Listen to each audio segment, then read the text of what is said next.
오늘은 우리가요, 지난 시간에 이어서 이 앞으로 있을 극심한 일곱 나팔 시대가 올 터인데, 우리는 반드시 들림을 받아야만 되겠다라는 전제하에 이 들림과 연관되어서 우리가 공부를 좀 더 심도 있게 할 필요가 있어요.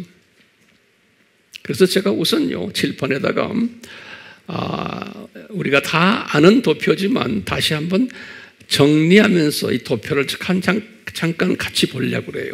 그러니까 여러분들도 노트에다가 이 도표를 그려보세요. 다 아는 거지만요. 지금 우리가 2000 몇 년에 23년에 이제 우리가 여기 있어요. 도표를 하나하나 그려보세요. 2023년인데 이제 언젠지 모르지만 이 공중 재림이 있어요. 공중 재림이 있어요. 그래서 이제 이 기간을 우리가 뭐라고 불러요? 공중 재림 있기 전에 반드시 일어나야 되는 산고들 있죠. 그래서 이제 이게 산고 시대예요. 우리 어떤 산고라는 건 다 이야기했죠. 자연적 산고, 사회적 산고, 경제적 산고, 복음적 산고, 이 산고들이 쫙 있어요. 여기 이제 소위 이것을 마태복음 24장과 25장에 다 설명했어요. 예. 그러다가 이제 때가 되면 예수님이 이제 공중 재림이 있을 터인데, 우선 예수님이 구약 때 또는 신약 때 지금 죽어서 신부 후보생으로 될 만한 사람들, 지금 낙원에 있는 사람들, 그 사람들을 데리고 내려오는 거예요, 예수님께서요. 왜요? 왜 그 사람들이 같이 내려와요? 그분들이 신부 후보생이지만 혼인잔치에는 아직 참여 안 한 분들이에요. 그렇기 때문에 예수님의 신부가 되기 위해서 이분들은 공식적으로 혼인잔치에 참여해야 돼요. 구약 때 유명인사들, 또 신약 때 유명인사들 다 죽어서 낙원에 있는 분들이에요. 왜 신부가 돼야 됩니까? 이분들이 결혼식을 해야 돼, 예수님과. 왜냐하면 이분들이 천년왕국 때에 어떤 사람들이 천년왕국 때에 왕노릇하는 분들이에요. 예. 이분들이요, 요한계시록 20장 4절에 그뿐 아니라 천년왕국 때 왕노릇한다는 뜻은 뭘까요? 천년왕국 때 이 세상은 이제는 이 두 짐승 세력들이 지배하는 세상이 아닌 거예요. 그렇죠? 이 두 짐승 세력은 지금은 강하지만 언제 두 짐승 세력이 불못으로 던짐받아요? 예수님의 지상재림 직전에. 성경 구절 계시록 19장 20절이에요. 이 시나리오를 우리가 잘 알고 있어야 돼요. 그렇기 때문에 천년왕국 때는 이제는 이 세상의 이 왕들, 또 재벌들, 또 세상의 모든 유명 인사들, 또 모든 세상의 모든 유명한 것들 다 없어져 버려요. 그리고 이제 기독교인이, 하나님의 자녀들이 지배하는 세상이 천년왕국이에요. 그런데 이 안에서도 지도자 그룹이 어떤 분들인가? 예수님의 신부들이. 그렇기 때문에 우리는 들림 받아야만 돼요. 이 지도자 그룹에 들어가려면. 아멘이요? 그래서 우리가 열심히 지금 이렇게 들림 받기 위해서 준비하는 거예요. 근데 이런 분들이 많아요, 적어요? 많지 않아요. 지도자는 많지 않아요. 소수예요. 그분들은 우리가 성서에서는 남은 자들 이렇게 부르죠. 남은 자들 또는 예수님의 신부들 그래요. 자, 이렇게 보면 예수님의 공중 재림이 있을 때 이제 우리가 이제 들림 받는 거예요. 들림 받고는 이제 7년 환란이 있는데 이 7년 환란하면요.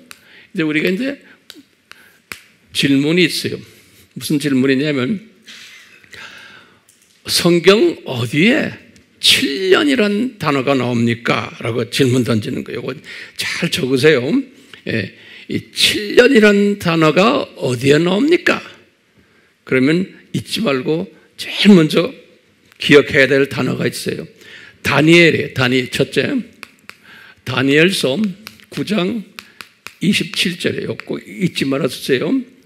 다니엘서 9장 27절에 가브리엘이 다니엘에게 말씀하시는 거예요. 이제 71회를 이야기하면서 69일에 제가 이제 언제 여기에 대한 자세한 설명은 다음에 내가 언제 기회 있을 때 할 거예요. 오늘은 뭐냐?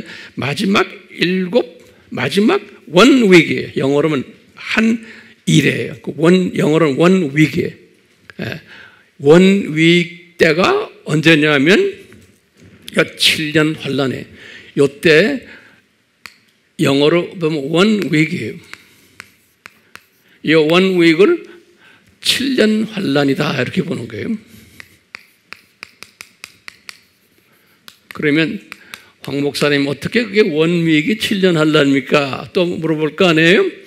그런데 이제 가브리엘이 다니엘한테 뭐라고 했냐면 다니엘 9장 27절에 그 원 위기의 절반을 잘랐어요. 원 위기의 절반. 그래서 첫 번째 절반 원 위기, 그 다음에 원 위기, 절반이 잘랐다고 그랬어요. 그런데 나중에 요한에게 그 절반 자른 걸 보여줬어요. 요한 계시록에서요. 계시록에서 요 원 위기를 두개 절반을 딱 잘랐는데 이것을 우리가 뭐라 불러요? 전 3년 반. 그 다음에 이 절반 잘라서 여기를 후 3년 반 그랬거든요. 이렇게. 그래서 우리가 지난 시간에 전 3년 반에 관한 이야기 했죠. 이때 전 3년 반 때 무슨 재앙이에요? 나팔 재앙이다 그랬잖아요. 나팔 재앙. 근데 요한에게 요 전 3년 반을 아주 자세하게 이야기해 줬어요. 첫 번째 뭐냐면요. 우리 다 알다시피 이것을 1260일이다 그랬어요. 정확하게 전 3년 반이. 여기 성경에 어디에 나오냐면 계시록 11장 3절과 12장 6절에 보면 1260일이다. 그러면 딱 3년 반이에요. 1260일이다. 또 뭐라고 말하냐면 한때, 두때, 그 다음에 반때, 그래서 반때. 이런 단어를 썼는데 이것은 계시록 12장 14절에 이렇게 써놨어요. 그리고는 또 구체적으로 이게 42달이다 그랬어요. 그래서 계시록 11장 2절과 13장 5절에는 42달이다 그랬어요. 42달이다. 그래서 정확하게 가브리엘이 다니엘 말할 때 한 위기인데 그게 절반 잘라가지고 나중에 요한에게 말하기를 이렇다 이런 거예요. 정확하게 이것을 1260일이다. 한때, 두때, 반때다. 그 다음에 42달이다 그랬어요.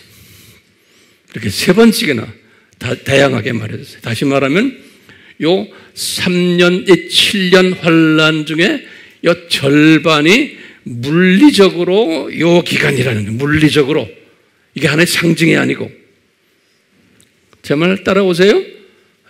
후 3년 반도 마찬가지예요. 근데 우리가 지난 시간에 뭘 공부했냐면 요 절반, 요 3년, 요때 3년 반 때 나팔 재앙이 있을 것을. 그래서 나팔 재앙이 구체적으로 뭐다 이렇게 기가 막힌 그 재앙 공부를 지난 시간에 우리가 공부한 거예요. 이제 때가 되면, 오늘은 아니지만, 이제 이 나팔 재앙이 이제 끝나면서 이제 후삼년반 들어가가지고, 이건 이제 잔이죠. 잔이라고, 대접이라고 해요. 대접 재앙이 또 있어요. 7개가요. 요거는 이제 기회 있을 때 또 이제 공부하게 될 거예요. 들림을 받는 사람은, 공중 들림 받는 사람은 이 재앙을 통과하지 않잖아요. 그렇기 때문에 저 위에서 내려다보고 있을 거 아니에요? 그러니까 얼마나 좋겠어요? 재앙을 통과하는 분들에겐 좀 미안하지만. 그래서 우리가 지금 이 공부를 하는 목적 중에 하나가 이 재앙을 통과하지 않고, 다시 말하면 이 재앙이 오늘날로 말하면 무슨 전쟁이에요? 제3차 전쟁으로 보시면 돼요. 이게 이 세계 3차 전쟁이에요. 놀랍게도 지금 이 3차 전쟁의 그 분위기가 지금 조성되고 있지 않아요? 그래야 안 돼? 왜 반응들이 없어요? 네? 이게 지금 조성되고 있기 때문에 우리는 이 부분에 대해서 잘 알고 있을 필요가 있어요. 이렇게 하다가 이 안에 지금 어떤 그룹이 또 있어요? 환란을 통과하는 순교자 그룹들이 두 그룹이 있죠. 메시아닉 유대인들, 그 다음에 뭐예요? 우리 이방인 중에서 순교자 반열에 있는 분들, 이런 분들은 들림 안 받고 이 환란을 통과해요. 통과는 우리 지난 시간에 봤지만 요 1003년 만에 끝날 때쯤 되면 두 증인이라고 그랬죠. 네. 이분들, 다시 말하면 유대인들과 메시아닉 유대인들과 이방인 순교자 그룹들, 특히 메시아닉 유대인들은 거의 다가 이 공중으로 올라가는 것 같아요. 여기 공중으로 올라가는 것 같아요. 조금 메시아닉 유대인도 일부는 좀 남아있는 것 같은데, 내가 계시록을 자세히 보면요, 이 순교자들 중에서 많은 분들이 그때 순교를 당하고는 올라가요. 올라가는데, 여기, 그러니까 이 중간 정도 될 때 올라가는 것 같아요. 그리고 나머지 사람들은 계속해서 또 이 후삼년반을 하면서 이때 또 순교를 당하는 모양이에요. 그래서 마지막에 예수님이 여기 지금 혼인잔치죠? 이분들이 다 나중에 혼인잔치에 참여하는 거예요. 메시아닉 유대인들도 또 순교자 그룹들도 순교됐다가 대부분의 사람들이 전3년반 때 올라가고 나중에 후3년반 끝날 때 이때도 복음을 열심히 전하는 거예요. 그러다가 또 순교당해서 올라가고 해서 결론적으로는 혼인잔치에 다 참여하는 거예요. 그러니까 여기 혼인잔치에 참여하는 그룹들이 들림받은, 첫 번째 하늘에서 천국에서 내려온 사람들. 제 말 따라오세요? 두 번째는 뭐예요? 들림받은 사람들. 그렇죠? 그 다음에 세 번째 그룹들은 메시아닉 유대인들, 뭐예요? 복음 전하다가 부활돼서 올라가는 사람들. 그 다음에 이방인 순교자 그룹들 또 가고. 몇 그룹이에요? 크게 말하면? 네 그룹이에요. 내가 이렇게 성경을 보면서요, 최소한 제가 깨달은 걸 좀 여러분들에게 말씀하는 거예요. 이게 100% 옳다, 그러다, 이런 말은 여러분들이 알아서 하세요. 그러니까 제가 보니까 요 네 그룹이 이 혼인잔치에 올라가는 것 같아요. 네 그룹이. 예. 그래서 여기서도 가장 높은 그룹은 어느 그룹이겠어요? 요 순교자 그룹들이죠. 근데 여기 구약 때도 순교자가 있었잖아요. 신약 때도 순교자가 있었잖아요. 그러니까 예수님과 같이 내려오는 사람들 중에도 순교자 팀들도 거기 같이 있는 거예요. 그러니까 내가 이야기 말하는 건 뭐냐면, 그리고 예수님이 이제 지상 재림하잖아요. 재림하는데, 지상 재림하는데, 예수님이 지상 재림 전에, 요때, 누구를 불못에 집어넣어요? 두 짐승이에요, 두 짐승. 예, 두 짐승, 불못에 집어넣는 거예요. 계시록 19장 20절에 이 두 짐승을 불못에 집어넣고 그 다음에 예수님이 지상 재림하시는 거예요. 그러니까 지금 오늘날 이 두 짐승들이 상고를 유발시키는 일을 하고 있고, 또 나중에 이제 이 7년 환란 때의 모든 이 고통을 예수님이 사용해가지고 그놈들을 사용해서 유발시키는 일들을 하는 거예요. 예. 그럼 앞으로 이 두 짐승 그룹들이 누구라고는 내가 이야기 안 하지만 여러분들 악한 일들을 더 많이 할 거예요. 이 두 짐승 그룹들이요. 그러다가 이제 이 두 짐승 그룹이 순교시키는 일도 이 팀들이 다 하는 거예요. 크리스천들이 순교당하는 것도, 핍박당하는 것도. 예. 자, 그러다가 이제 다 그분들의 할 일이 끝나고는 예수님이 지상재림 전에 지금 어떻게 돼요? 이분들 불못에 집어던지는 거예요. 자, 정돈됐어요? 네. 그리고 다음 어떻게 돼요? 그리고는 이제 천년왕국이 있죠? 이 천년왕국 때 이 그룹들이 어떻게 돼요? 올라간 그룹들이 거기에서 이제 두 짐승이 없어졌으니까 그때부터 이분들이 뭐 해요? 왕 노릇하는 거예요. 그러니까 이 천년왕국은 크리스천 왕국이에요. 근데 저 안에도 7년 환란 때 죽지 않았던 사탄의 자녀들도 일부가 있는 거예요. 우리 지난 시간에 봤지만 7 나팔 재앙 때 3분의 1의 인구가 죽는다고 그랬어요. 근데 세상 사람들이, 예수 안 믿는 사람들. 그렇지만 후 3년반 때도 더 많이 죽는 것 같아요. 제가 이렇게 자세히 성경을 보면요. 정확한 숫자는 안 나오지만. 그리고는 이 사탄이 어떻게 돼? 예수님이 천년왕국을 시작하면서 사탄을 어디다 집어넣어요? 사탄을 지옥에다 집어넣어요. 요한계시록 20장 1절에 보면요. 그래서 천년이 끝날 때 사탄을 다시 놓아주죠.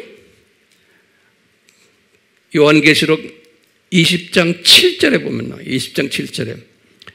자, 이렇게 지금 되어 있어요. 자, 내가 지금 말씀드리는 것은 우리가 들림을 받아서 올라간 사람은, 저 신부가 되는 사람은 최소한 천년왕국 때 지도자 그룹이 되고, 그리고는 나중에 신천신지에서도 지도자 그룹이 되는 거예요.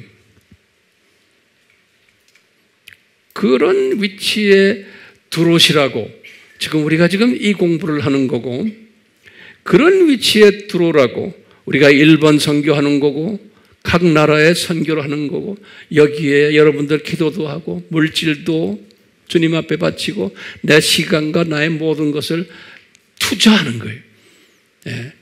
투자하는 걸 이분이 하나하나 생명책에 기록하시고는 거기에 의해서 이제 나의 위치를 결정하실 거예요. 그래서 지금 이런 공부를 하면서 우리가 일본 선교하고 또 다른 나라 선교하고 하는 모든 것들은 여기에 참여하는 것은 이게 보통 복이 아니에요. 근데 이것도요, 은혜가 임해야 돼요. 은혜가 임하지 않으면 참여하라도 안 돼요. 내가 오늘은 지금요, 이와 관련해서 지금 말씀드리려고 해요. 이게 은혜가 없으면 안 돼요. 네. 자, 신부 후보생의 자격 요건이 뭘까요? 그러면 거기다 한번 적어보세요. 신부 후보생의 자격 요건이 있어요. 제일 먼저 우선 제 1번이에요. 1번이 뭐냐면 신부기 때문에 신랑이에요. 예수님이요. 신랑을 최우선으로 사랑하는 사람이 돼야 돼요. 네, 그래야 신부가 돼요. 모든 기독교인이 아니에요. 그러니까 신랑 되는 예수님을 최우선으로 사랑하는 사람이에요. 그러면 황 목사님 구체적으로 좀 말해 주십시오. 그러면 그러면요, 저는 이런 생각을 해요. 여러분들도 하나하나 거기다 좀 적어주세요. 매일매일 남편 생각하는 사람이에요. 그래요, 안 그래요? 가끔가다 한 번씩 생각하는 사람은 사랑하는 사람이 아니죠. 남편 예수님 생각해요. 그럼 어떤 생각을 해요? 저는 이래요. 예수님은 창조자이십니다. 이 말 하나하나 적어서 여러분들도 삶에 적용하세요. 매일 고백하는 거예요. 예수님은 창조자이십니다. 그리고 무소부재하십니다. 예수님의 12가지의 속성들 우리 있어요. 우리 종교의 기원책을 보면 거기에 자세하게 써 있어요. 이걸 고백하는 거예요. 그리고는 예수님, 이 모든 피조물들이 예수님의 장중에 있습니다. 이걸 고백하는 거예요. 또 예수님, 나의 생사화복도, 내 가족들, 내 사랑하는 자녀들 생사화복도 예수님의 장중에 있습니다 라고 매일 고백하는 사람이에요. 그럴 때 예수님이 씩 웃으세요. 너 까불지 않고 겸손하구나. 네가 정말 똑똑한 애구나. 이렇게 예수님이 그러시는 모습을 또 이렇게 쳐다보는 거예요. 예?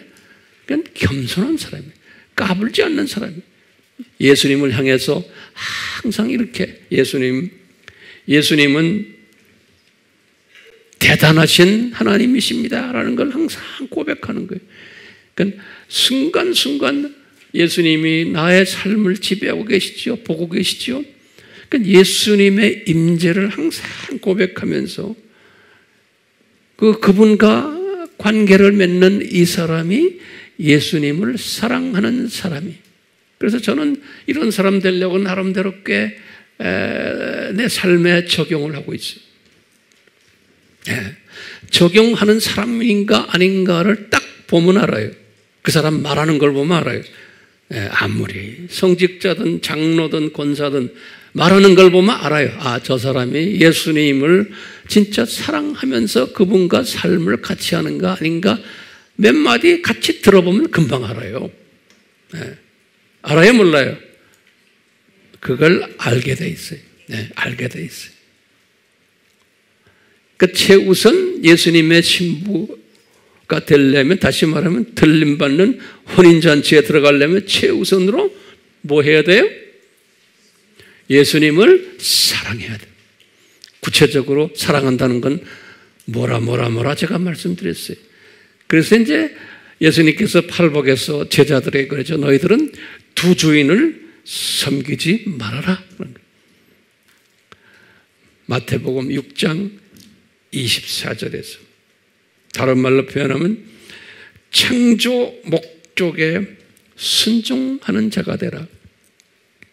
다른 말로 표현하면 수직 계명 철저히 잘해라 이거예요. 이게 첫째 신부되는 조건이에요. 첫째, 이 신부되는 조건을 가지고 이 신부의 그러한 행동을 하면은 두 번째로 따라오는 게 있어요. 자동적으로 따라오는 게 뭐겠어요? 따라오는 게 수평계명이에요. 이건 자동적으로 따라오게 돼 있어요. 따로 떨어져 있는 게 아니에요. 이 수평계명이에요. 왜요? 수평계명은 세상 사람들을 사랑하라는 게 아니에요. 하나님의 자녀들을 사랑하라는 거예요. 왜? 예수님의 보혈에 의해서 영생을 얻은 하나님의 자녀들이, 그렇기 때문에 이 자녀들을 예수님의 비싼 대가를 지불하고 얻은 그 하나님의 자녀들을 예수님이 사랑하시기 때문에 내가 사랑하지 않으면 안 되는 거예요. 다시 말하면 우리 같은 교인들끼리 사랑해줘야 돼요. 왜 사랑하는 동기가 뭐냐? 예수님이 저분을 향해서 피를 흘리신 대가를 지불하신 분이신데 라는 생각으로 가지고 소중한 사람으로 생각하고 사랑해줘야 되는 거예요. 그러니까 예수님이 대가를 지불해서 저렇게 비싼 대가를 지르고 구원시켰는데 그분을 사랑하지 않는다는 것은 예수님을 사랑하지 않는다는 거예요. 그렇기 때문에 우리는요, 이 예수님을 최우선으로 사랑하는 사람은 자동적으로 수평 계명을 하게 되어 있어요. 이런 이야기는 우리가 왜 합니까? 이런 사람이 들림받는다는 거예요. 이런 사람이 예수님의 신부가 되기 때문에 그러는 거예요. 그러니까 예수님의 신부가 되려면 아무나 되는 게 아니라는 거예요. 예수님을 사랑하고 예수님의 그 자녀들을 사랑해주고, 그러면서 세 번째로 조건이 있어요. 뭐겠어요? 세 번째 조건은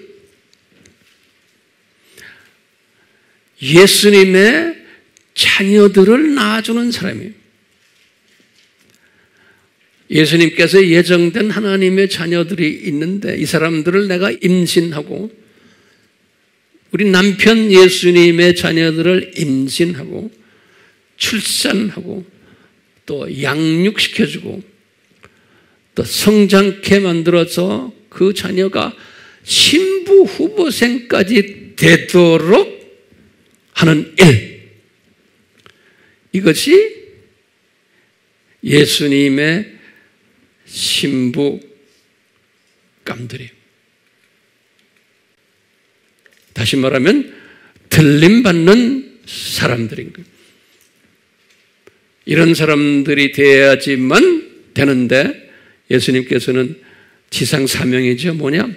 네 민족끼리만 하지 말고 모든 타민족에게도 똑같이 이렇게 해라. 타민족들도 너희들이 사랑해주고 또 그분들이 임신하고 출산하고 양육 잘하도록 도와주고, 그게 우리가 선교라는 거예요. 우리가 일본 선교 그 목적으로 하는 거예요. 인도 선교 그 목적으로 하는 거예요. 중국 선교, 각 나라의 선교 이 목적으로 하는 거예요. 첫째 뭐예요? 예수님을 사랑하도록 도와주고, 두 번째 뭐예요? 하나님의 자녀들 사랑하도록, 또 예수님의 자녀들 많이 낳고 잘 키우고, 그래서 신부 후보생 만드는 일에 우리가 참여할 때 예수님이 보실 때 내 사랑하는 신부들아 그러신다는 거예요. 그러니까 우리가 일본 선교를 할 때도 똑같은 거예요. 우리 일본 사람들 주님이 내가 잘나서 이분들 보내주시는 게 아니잖아요. 예수님께서 이분들을 우리에게 보내주세요. 그러면 너희들은 뭐 해라? 너희들 이 사람들을 사랑해라. 그러니까 그런 사랑의 마음을 가지고서 해야 되는 거예요. 그런 사랑의 마음이 없이 그냥 내가 교회 행사니까 한번 하는데 기분 나쁘면 소리 지르고 서로 싸움질하고, 우리 교회는 그런 사람들이 없으니까 내가 얼마나 감사한지 모르겠어요. 하나님 일을 하면서 싸움질하는 사람들은 왜 그럴까요? 이 원칙을 모르기 때문에 그러는 거예요. 이 원칙을 모르기 때문에. 이 원칙을 모르기 때문에, 다시 말하면 이 순서가 바뀌는 경우가 상당히 많아요. 요즘 순서가 바뀌는 경우, 많은 하나님의 자녀들이 거꾸로 하는 사람들이 많아요. 이 순서를 잘 보세요. 선교 잘해요. 전도 잘해요. 뭐 선교지에다가 뭐 여러 가지 뭐 자국을 많이 만들어 놓고 유명세를 타요. 그런데 그 사람의 인격을 들여다보면은 개떡 같아.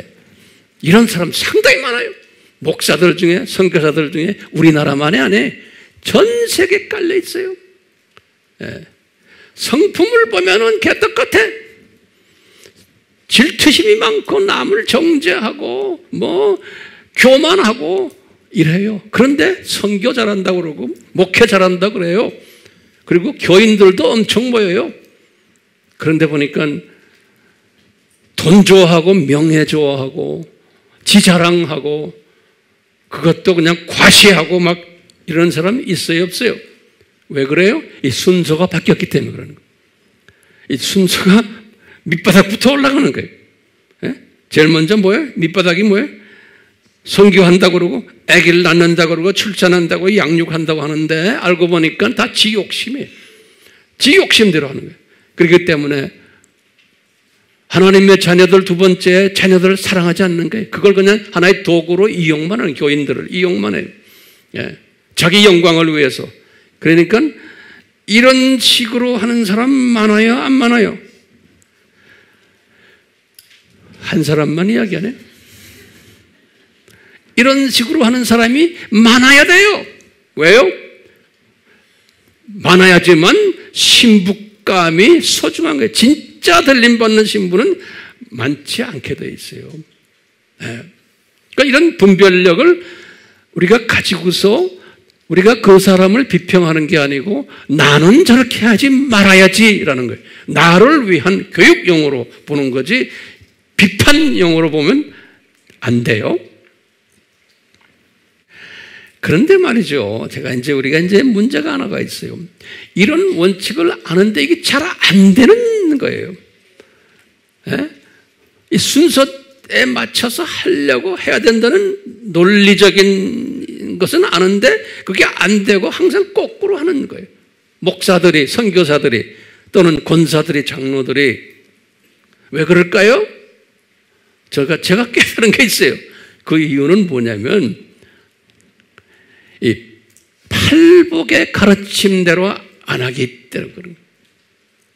그러니까 이 순서대로 하는 깨달음, 순서의 은혜라 제가 이렇게 한번 붙여봤어요. 이 순서의 은혜가 꼭 필요한데, 그러니까 이게 순서가 중요하다는 걸 깨닫는 거예요. 이 순서가 중요하다는 걸 깨달은 그것이 순서의 은혜라 제가 한번 말을 붙여봤어요. 근데 이 순서가 꼭 필요하다는 것을 깨닫는 사람은 성령님께서 뭘 어떻게 인도하시냐면요. 너 그러면 팔복에 갈급하게끔 인도하세요. 다른 말로 표현하면요. 산상수훈의 가르침에 갈급하도록 인도하세요. 제 경험이다. 제 경험을 지금 이야기하는 거예요. 네. 그렇기 때문에요. 그래서 예수님께서 산상수훈을 가르쳐 준 거예요. 우리가 팔복의 자세한 내용은 따로 여러분들이 공부하시길 바라요. 다시 말하면요. 이 팔복의 그 복이에요, 복. 네. 팔복의 복은 이게 엄청난 복이에요. 우리가 신명기 28장에 나오는 복들이 있어요. 이 세상 복들이에요. 머리가 되고 꼬리가 되지 않고 뭐 돈 많이 벌고 뭐 명예가 있고 뭐든 게 장수하고 이런 복들, 이 세상 복들이에요. 이 세상 복들은 잠깐 있는 복들이에요. 이 세상 복들은요. 이 세상 사는 동안에 잠깐 주는 복들이에요. 그러니까 이 복도 받아야 돼요. 예. 그렇지만 이것에 집착하면 안 되는 거예요. 대부분의 사람들은 여기에만 집착하죠. 어떤 경우에는 예수님께서 이 복을 사랑하는 사람들에게 안 주는 경우도 많아요. 예. 대부분의 유명 인사들 보면 성경에 안 줬어요. 예. 준 사람은 몇 사람 없어요. 솔로몬이나 다윗 같은 사람이나 이런 복 받았죠. 신약에 나오는 유명 인사들 12제자들 이 복 받지 않았어요. 안 주셨어요. 왜냐하면 이 보이는 이 세상 잠깐 있는 복 줘놓으면 예수님이 안 되겠다. 눈이 밑으로 깔려가지고 안 되겠다 하는 사람은 안 주세요. 근데 교회에선 눈만 뜨면 이 복 받으라고 소리 지르는 거예요. 매주마다. 이건 비성경적이에요. 그 교인들을 전부 그 복만 기다리고 앉아있는 거예요. 진짜 복은 뭘까요? 팔복이에요. 이 팔복을 받은 사람은 신부가 되는 복이 되는 거예요. 들림받는 사람들이. 그렇기 때문에 이 팔복을 받은 사람은 들림받아서 신부가 되기 때문에 이분들은 천년왕국 때 왕권을 가진 사람들의 그 복이에요. 그뿐입니까? 신천신지에서 영원히 왕권을 받는 사람들이에요. 창조 목적의 동력자 역할을 하는 사람의 복이에요. 이 복은 창세기 1장 28절에. 그러니까 이 진짜 영원한 복은 팔복 사람이 돼야 되는 거예요. 그러니까 이 팔복은 신명기 28장의 복과는 이게 비교도 안 되는 거예요. 비교도 안 되는 거예요. 그러니까 둘 다 가지면 좋은데 그렇게 하지를 않으세요, 주님은. 그렇기 때문에 이 팔복을 받은 사람은 벌써 이 생각이 달라져요. 우선순위가 설정이 돼요. 두 주인을 섬기지 않아요. 이 팔복을 계속 묵상하면서 은혜로 팔복의 은혜를 받은 사람은 벌써 삶에서 우선순위가 달라져요. 어떻게 달라져요? 예수님만 사랑해요.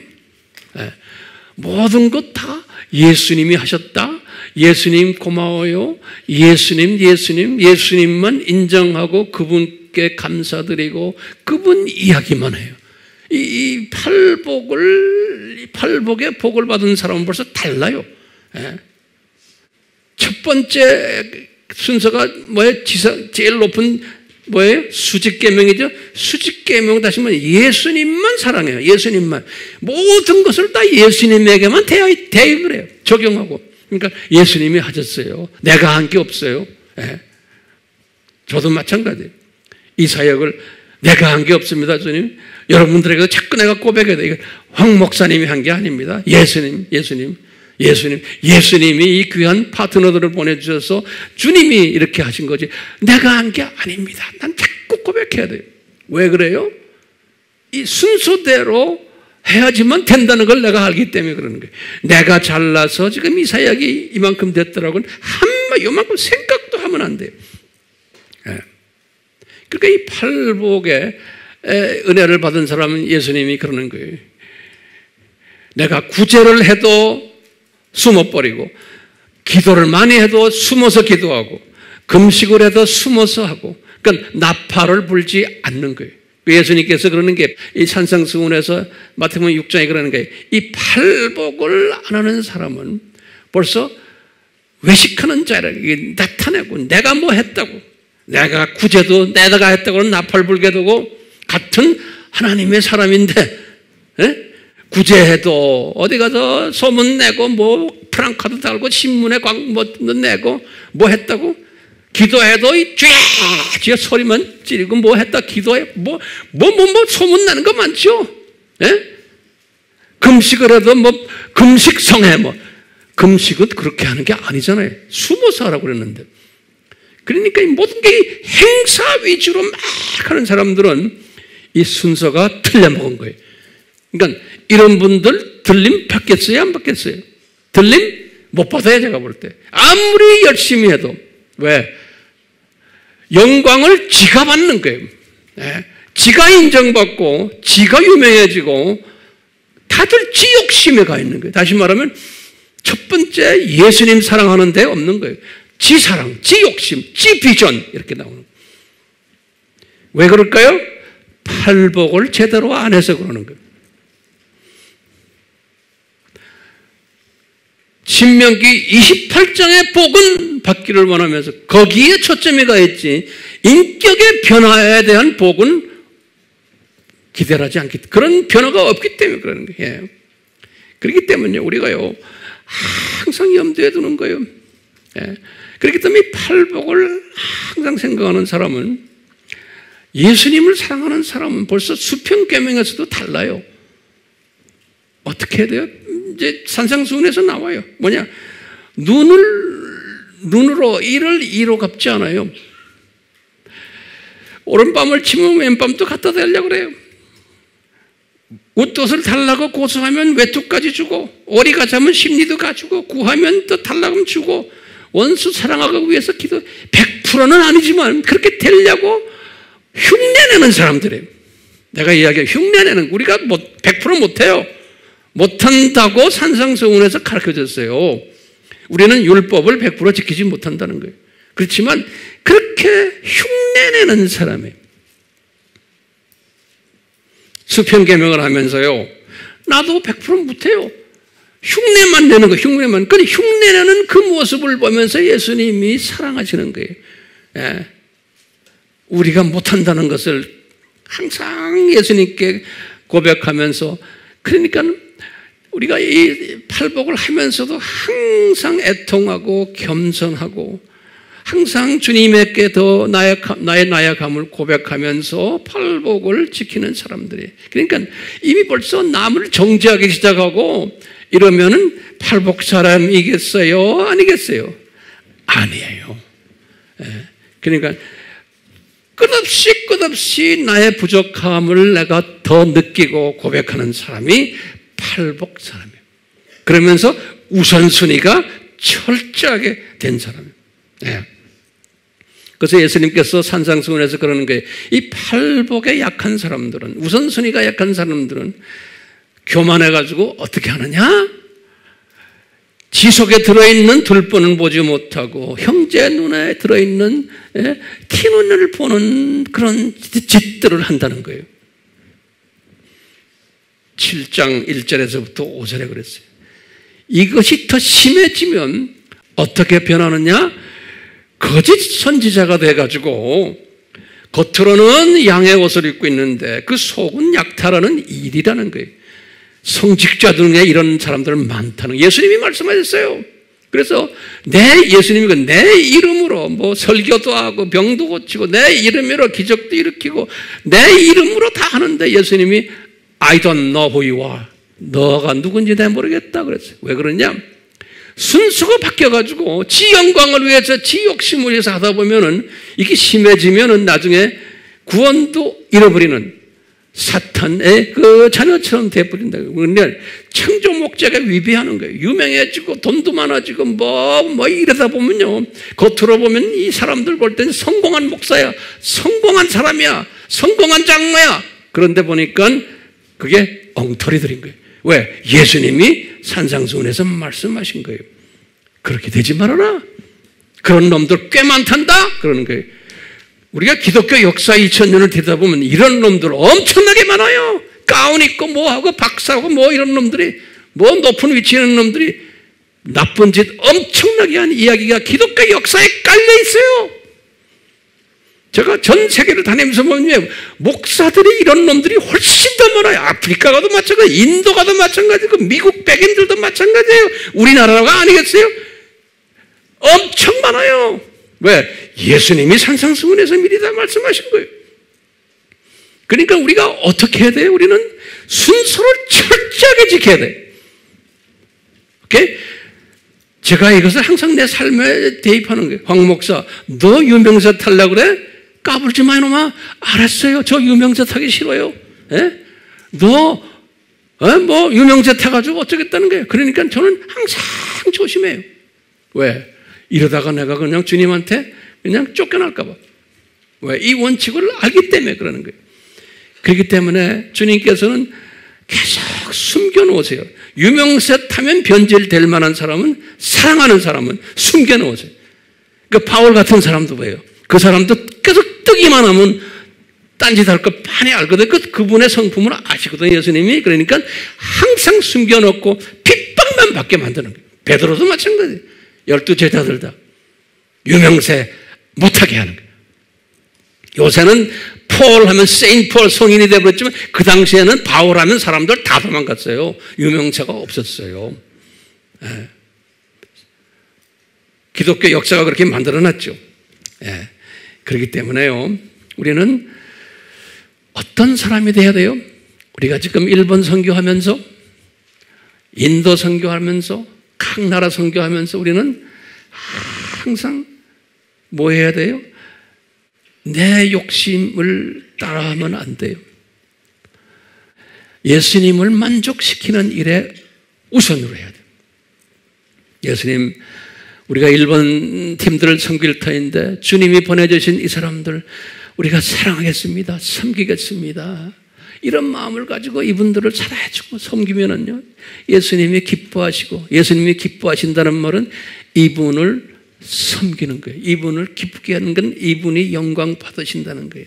그렇기 때문에 주님, 이번에 우리에게 보내주시는, 예수님이 보내주시는 이 일본 팀들 우리가 마음껏 섬기고 사랑할 수 있도록 성령님이여 도와주시옵소서. 성령님이여 도와주시옵소서. 이런 마음을 가지면 우리가 일본 사람들을 섬기면서 여러 분야에서 섬기잖아요. 서로 다투질 않아요. 벌써 다툼이 있으면은 내가 앞장서기 때문에 다투는 거예요. 그러니까 항상 같이 일하면서 격려해주고 칭찬해주고 서로 힘주고 우리 그렇게 합시다. 네?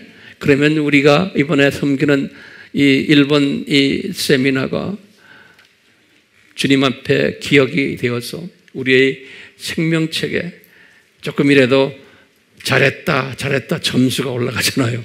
그런데 그런 생각하지 않고 우리 교회는 정말 감사한 게 그렇게 다투고 그냥 소위 말하면 막 서로 불편하고 이런 사람들이 없어요. 제 보기에는 내가 눈이 조금해서 보질 못해서 그런지 모르겠지만 내 볼 때는 우리 교회는 그런 게 없어요.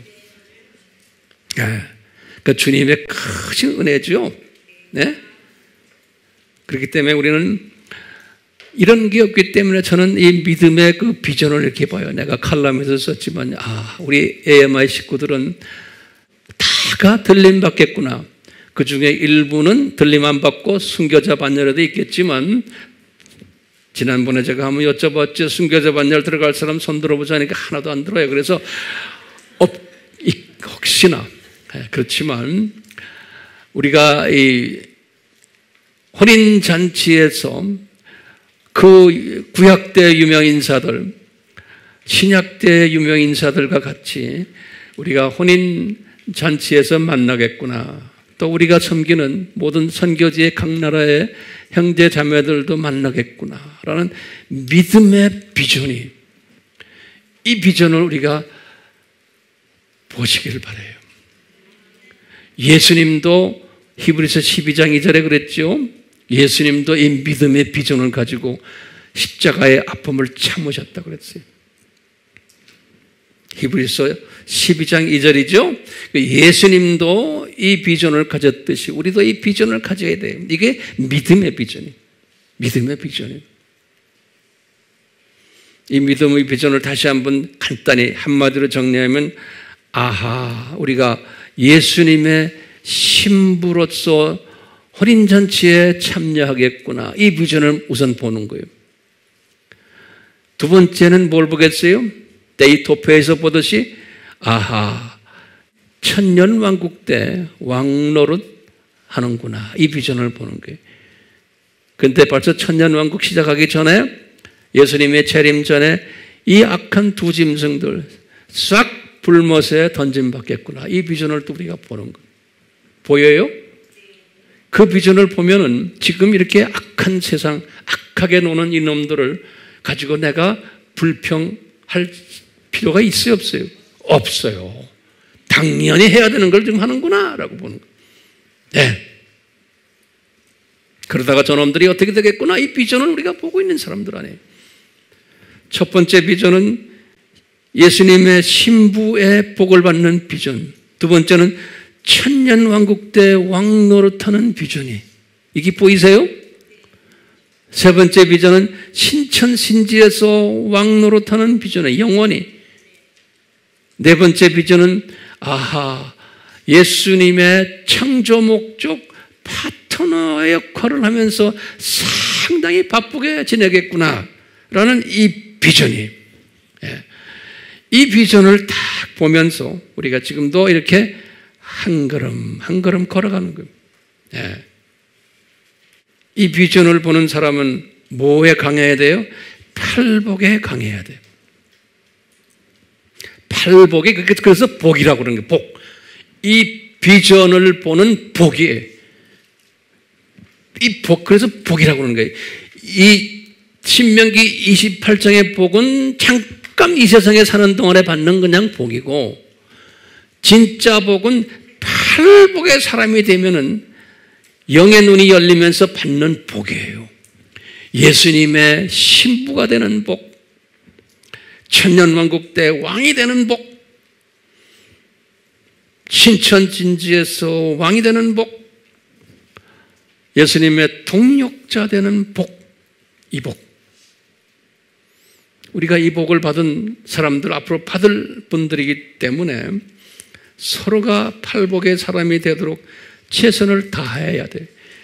100% 800 사람 될 수가 없어요. 그렇지만 최선을 다하면서 성령님의 도움을 받아서 그럴 때마다 각자가 이 복을 받읍시다 하고 서로 격려해주며 서로 위해주며 함께 같이 가는 이런 팀들, 지금 하나하나 여러분들, 우리가 지금 이런 팀들이 되어 가도록 지금 주님이 인도하심을 제 눈에 보고 있어요. 너무나 감사해요. 주님께만 영광이에요. 아멘. 예. 주님 홀로 영광 받아 주시옵소서.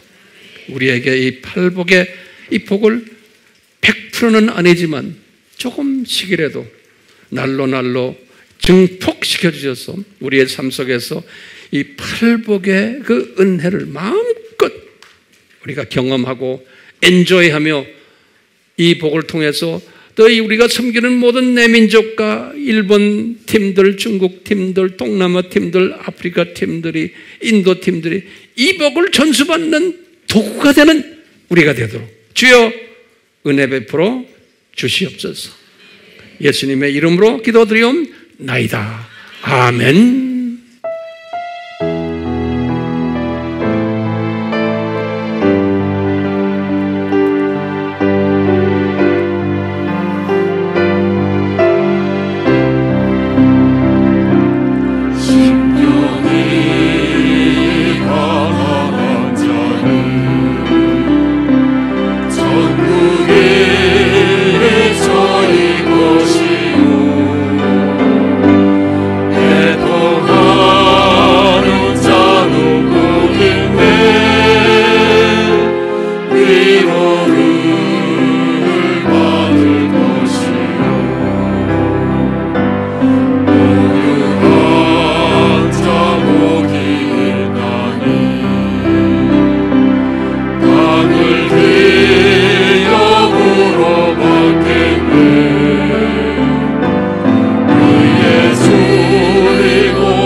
이 순서를 잘 지킬 때